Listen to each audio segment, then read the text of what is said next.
before you come in, Luis, the fact that Janusz said that with Spurs home form, something did seem to have happened before this game to their home form. They'd lost 4 of the last 5. They'd shipped 2 or more goals in all 5 of those games. They'd been 2-0 down at halftime 3 times.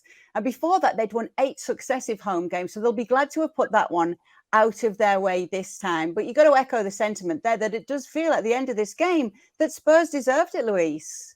Yeah, 100% they deserved it. Absolutely. Janusz said it himself, and I was there, when Villa won at Tottenham Hotspur Stadium. Quiet, Tottenham fans really just not happy with the overall creativity of the Spurs side, being way too reactive. But I think, and again, I agree with Janusz, this come to Papa thing, exactly right. Because Man City, Pep Guardiola was trying to act like the mad scientist today, trying to figure out exactly what kind of strategy he wanted to do. I did see Erling Haaland drop deep in the early stages of this match. Obviously, Riyad Mahrez and Grealish swapping sides as well. But, Tottenham were very good, very composed, very strong. And even though Romero got sent off in this game, he was very, aggressive enough to deny any kind of notable chances for Manchester City. I thought Tottenham were really good. And obviously everything, all arrows pointing to Harry Kane and Heung-min Son, who did his part throughout the times. But Kulusevski did his part. I thought Højbjerg was really good, specifically in the first half. Janusz, what did you make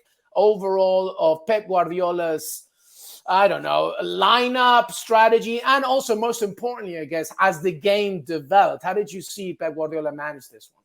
Well, I mean, when it comes to Rico Lewis, it's easy to talk about it after the game. But, there's been a narrative, I don't think among the players or the coaches, but everybody's making Rico Lewis a lot more than he is, right? And that's unfortunate. And today is one of those games where you can get found out. Not his fault. He's still very, very young. I thought that perhaps, Pep Guardiola in a game like this, knowing importance of that game, right? Because Arsenal lost, knowing his history in that stadium where they haven't scored a goal and now lost 5 straight, right? Would you not want to go a little bit safer? You have Laporte on the bench and you have Ruben Dias. You can put Ake there. I think that's putting a lot of pressure on the player, and you could see how much he struggled early on. I don't think he played a horrible game, but I just think that it puts an unnecessary pressure and gives us the narrative. And I was watching this, and even before that, I said, my goodness. I mean, the pregame when I was watching on TV, everybody's talking about Rico Lewis. Why are we talking about Rico Lewis? He's an 18-year-old kid that's done very, very well. The future is in front of him, but this was a massive game. Now, De Bruyne, you can look at it in 2 different ways. Yes, I would have started him because you saw that the game changed when he came in, at least for the better for Manchester City. But also part of me is that challenge from Pep, because City haven't been good now for a number of games, right? They've been winning, but Pep's been challenging them. And maybe that was his way of saying kind of nobody's above the team. I don't know what his thinking was behind it, but I don't know if I tinker in a massive game like this where you can go, 2 points closer to Arsenal. So both, indifferent, especially that he's lost now. We have the right to talk about that. And I felt for Rico Lewis in particular. So when you said there's 2 ways of looking at the Kevin De Bruyne decision, Janusz, give me an actual answer on whether it was a good or a bad decision in hindsight now. I would have played him. De Bruyne is always in my team. I don't know if there was any other reason. We know that in the first game a couple of weeks ago, he didn't play, but they beat Spurs in that one. But, because of the importance of that team, he's arguably your best player. Well, I shouldn't even say arguably. For me, he's Manchester City's best player. For me, he needed to be on the pitch. Yeah, we're just getting some fans in the comments here as well, referencing us, saying that City, we've had this here before, City play with 10 men when Haaland isn't involved. What do you make of this situation again today, Janusz? Of course, at least I've been consistent on this. They played differently. When I say that Harry Kane's the best striker in the league, he is that, right? Because he does so much more with a lot less in terms of support. And I think, Haaland is, how do you say that? Because it's crazy on one hand. He's one-dimensional, isn't he? I'd like to be as one-dimensional as he is, scoring 25 goals. But, if he doesn't get that service, then it doesn't seem like he's helping you. He's working hard, but again, often look at how many touches he's got, how many, shots on goal. Yes, he just scored 3 goals against Wolves, but they needed him to score a goal here, one that at least gets you a point or gets you 3 points. So again, I'm not putting this on Haaland. He's paid to score goals, and he's doing that. But sometimes you have to ask yourselves when, and is the game set up for him to be successful? And that very often is questionable.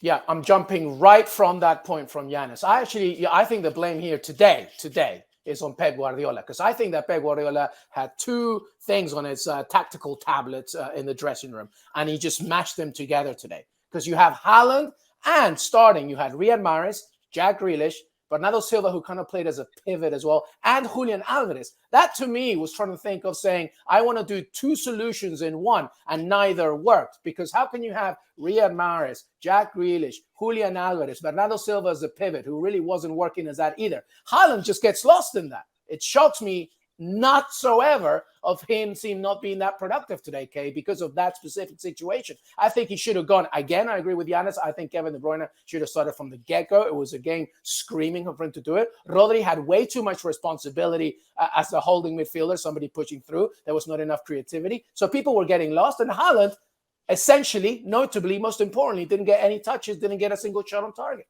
or at all.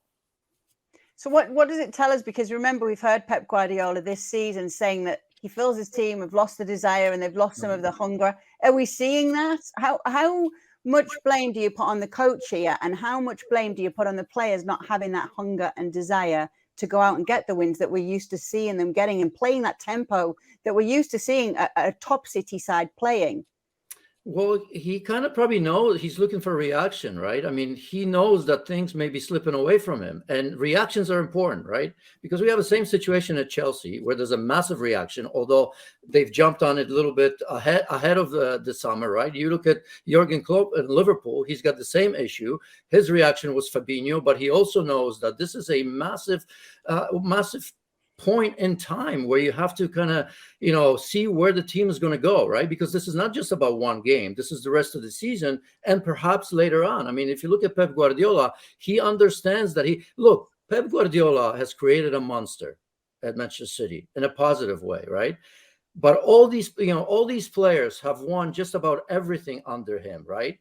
And it's very, very hard now to have a go at players that are winners, that they know, that some things maybe are behind them. So, I mean, this isn't a game where you look for motivation, because you motivate yourself for massive games like this. But I can understand Pep Guardiola trying to kind of say, how do I go about this? I have to make an example of someone, but I can't have 1 or 2 or 3 players that I can't touch. He's done it with Cancelo. His motivation with De Bruyne, I'm not sure I understand. Maybe there's more that we don't know, but I think that's what he's doing here. I think he sees it that things aren't right, and he's going to have to stir up a little bit. How successful he's going to be, there's a fine line in that with so many accomplished players. Yeah, I don't want anybody to forget as well how maybe, what was it, a month and a half ago, when he was like, I don't care about the Premier League. I mean, I know that he's joking, and it's obviously like, a sort of subliminal message for his squad. But those things matter, I think. And I think they can translate to certain players, definitely young ones, throughout the, a scourge of a season. I mean, we just witnessed Sean Dyche, and I know it was a motivational pool the moment a new manager comes in, but it was a very significant victory for Everton. But the reason why they won, aside from the fact that they were willing and they were at Goodison Park and the energy was there, is because Sean Dyche was just like, simplicity is the ultimate sophistication. Let's keep this simple. Sometimes I think Guardiola out-Guardiolas himself. Sometimes you just got to be simple. Put De Bruyne from the get-go in this game. You want to put Haaland, or you want to, have this sort of fluidity with, Mahrez, Grealish, and Julian Alvarez. One or the other. But be simple, be simplistic, and then we can evaluate. Because sometimes I think he tries to play too much of 5-dimensional chess, and in the end, it doesn't work out, just like today.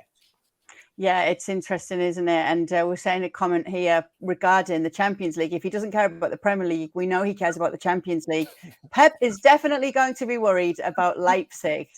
And they've been in form as well. They were stopped at the weekend. It's just 0-0 in their game, but they have been in form. So it's going to be interesting to see what happens there. Let's talk about Harry Kane. And we'll go bigger picture Harry Kane, Janusz. But first of all, let's just actually focus on his goal today.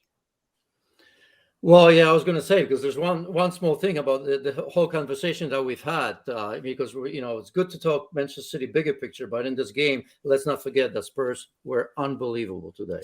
I mean, that's before we even get to Kane, because it's almost as if Manchester City gave that away.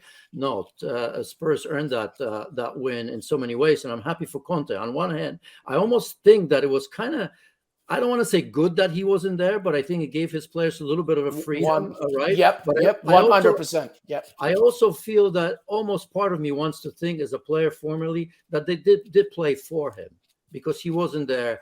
I mean, he's had a difficult year, to say the least, in his life, right? I mean, in general. So I just think there was something in it. Maybe I'm overthinking this, but I do think that, and they were excellent. In terms of Harry Kane, Kay, what do you want to know? I mean, he's been absolutely incredible. I've said it here before. I'll say it again. I mean, he'd be doing that and more at Manchester City had they gotten him, right? Because he was very, very close. I mean, his 17 goals to the 25. Yeah, look, I mean, I still rather have 25 than 17, but if you put that in perspective, I mean, that's as many as 25 when you play for Spurs, the way Spurs play in particular. But the goal itself, I mean, yeah, I mean, his awareness, I mean, Rodri with a very rare mistake, because he doesn't do that, and then Højbjerg anticipating, and just his awareness, looking in front, looking over his shoulder, and finishing that so easily. This is the beauty of Harry Kane, because, he only needs one chance, doesn't he, right? I mean, it's almost as if when he gets the ball in positions like this, for me, is absolutely automatic. There's very few players in the history of this game, really, in the history of this game, that they don't need much to turn it into a goal. But it's not just the finishing skills and the coolness, I guess, and the composure and all that, but just the spatial awareness. I mean, it's just incredible. And we've doubted him from the moment he stepped on the pitch for Spurs, and he's been doing this over and over and over again, and it's fitting that in a big game like this, he's he broke the record. Just an incredible goal scorer, incredible player in general. Thank you very much for watching ESPN FC on YouTube. For more highlights, analysis, and exclusive content, be sure to subscribe.